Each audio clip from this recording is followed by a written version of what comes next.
ঐক্য বা তেওঁলোকৰ যিখিনি বুজা-পৰা চাই থাকিব আপোনালোকে যে ক্ৰমান্বয়ে লাহে লাহে যিমানে গৈ থাকিব ফাট মেলি গৈ থাকিব।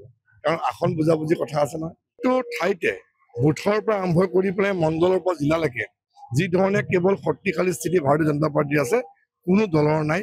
তেওঁলোকৰ সেই যি ছচিয়েল মিডিয়া হওক, বাতৰি কাকত হওক বা চাৰিবেৰৰ মাজত আলোচনা হওক, সেইখিনিতে সীমাবদ্ধ। ৰাইজৰ মাজত, ৰাইজৰ ওচৰত তেওঁলোক নাই। ঐক্য বা তেওঁলোকৰ যিখিনি বুজা-পৰা চাই থাকিব আপোনালোকে যে ক্ৰমান্বয়ে লাহে লাহে যিমানে গৈ থাকিব ফাট মেলি গৈ থাকিব। কাৰণ আসন বুজাবুজি কথা আছে নহয়।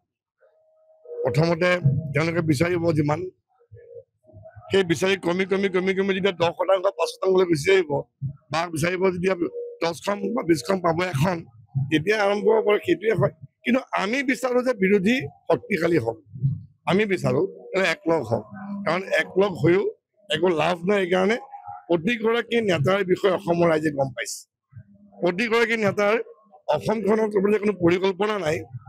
কেৱল তেওঁলোকৰ এটাই উদ্দেশ্য, চৰকাৰ গঠন হ'ব লাগে, কাৰোবাৰ বিয়া পাতিব লাগে। এই বিষয় লৈ পেলাই তেওঁলোকৰ লগত আলোচনা হৈছে।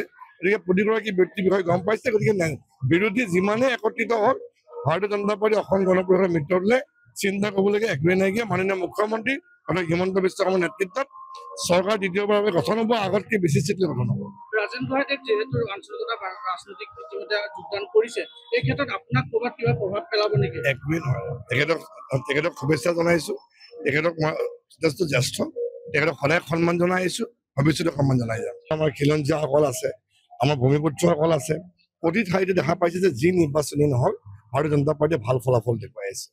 লোকসভা নিৰ্বাচনে কওক, পঞ্চায়তে কওক বা বিধানসভাই হওক, আগন্তুক সময়তো দেখিব যে বিহাৰৰ নিৰ্বাচন ভাল হোৱাৰ কাৰণে যে অসমৰ হ'ব নহয়, অসমৰ পৰিৱেশটো আগৰ পৰাই ভাল আৰু অভূতপূৰ্ব নিৰ্বাচনত ফলাফল হ'ব।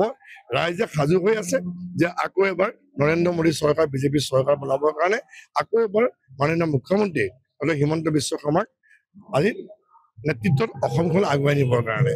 কাৰণ বিভিন্ন ক্ষেত্ৰত আজি আপোনালোকে 5টা বছৰ দেখা পালে যে মাননীয় মুখ্যমন্ত্ৰী ডক্টৰ হিমন্ত বিশ্ব শৰ্মাৰ নেতৃত্বত অসমত যিমানখিনি কাম হৈছে, উন্নয়নমূলক কামেই কওক, প্ৰতিগৰাকী ব্যক্তিৰ ক্ষেত্ৰতে যিখিনি তেওঁলোকক স্বাৱলম্বী কৰিছে বা মহিলাসকলক যিধৰণে আগুৱাই নিছে, প্ৰতিটো ক্ষেত্ৰত দেখা পাইছে যে অসমৰ পৰিৱেশটো কিছু সুকীয়া, খুবেই ভাল ফলাফল, যিটো নেকি বিৰোধীয়ে এতিয়াও তেওঁলোকে গম পোৱা নাই। কাৰণ বিৰোধী শক্তিটো কেৱল তেওঁলোকে লিলি হোটেল নহ'লে সেই চাৰিবেৰৰ মাজত কিবা আলোচনা, আৰু সেই আলোচনা গম পাইছে যে কেৱল কাৰোবাৰ বিয়াৰ বিষয়ে আলোচনা পালে। গতিকে আমাৰ সেইটো নহয়। প্ৰতিগৰাকী আমাৰ কাৰ্যকৰ্তাই ৰাইজৰ ওচৰলৈ গৈ পেলাই আমি কাম কৰোঁ, ৰাইজৰ সমস্যা বুজ লওঁ। সেইকাৰণে ৰাইজৰ মাজত আমি অন্তৰত সদায় বিজেপি আছে, থাকিব। আমাৰ দলৰ নেতৃত্ব আছে, নেতৃত্বই সিদ্ধান্ত ল'ব।